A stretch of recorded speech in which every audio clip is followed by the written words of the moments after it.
ওষুধ খামু না, বিষ দাও, খায়া মরে যাই। আম্মা এগুলো কি বলেন? ওষুধ খায় কি হইব? ওষুধ খায় কয় বছর বাচ্চা থাকুন?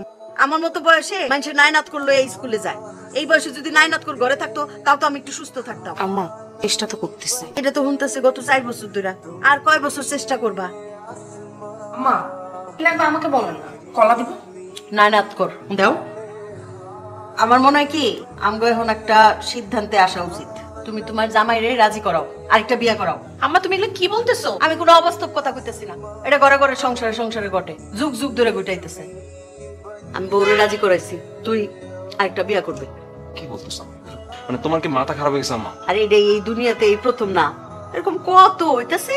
উল্টা পাল্টা চিন্তা করো না। আম্মা তুমি একটু চুপ থাকবা। আর ভাইয়া তুইও, মা বলতেছে আর তুই শুনতেছস। এই একদম গলার নিচে নামায় কথা বল। হ্যাঁ সাথে আমি কথা বলতেছি, তুই যা যা। আজকে আমি কথা বলবো, সবসময় ভাবির সাথে এরকম ব্যবহার করবে। আমার নায়নাত করে চেহারা দেখা লাগবো, এই জন্য আমার ছেলের আরেকটা বিয়া করাবো।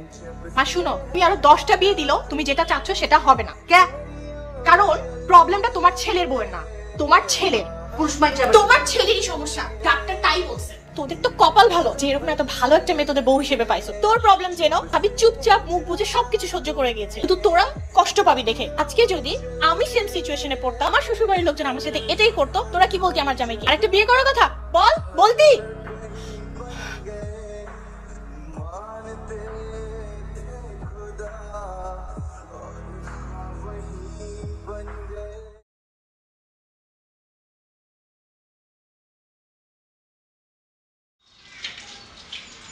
আসসালামু আলাইকুম সবাইকে, আশা করছি সবাই অনেক অনেক ভালো আছেন।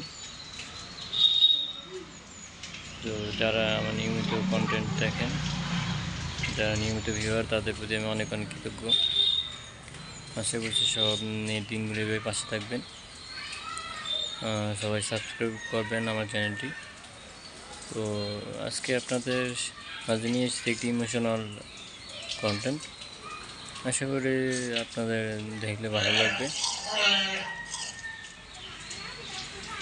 তো আসলে এই ঘটনাগুলো আমাদের জীবনের সাথে এবং আমাদের মাঝেই রয়েছে, প্রতিনিয়ত হচ্ছে। তো আশা করি সবাই ভিডিওটি দেখবেন, ভালো লাগবে। যারা নতুন আসছেন চ্যানেলটি সাবস্ক্রাইব করবেন, এমনকি শেয়ার করে অন্যকে দেখার সুযোগ করে দেবেন। তো আজকে এই পর্যন্তই, সবাই ভালো থাকবেন, সুস্থ থাকবেন। আসসালামু আলাইকুম।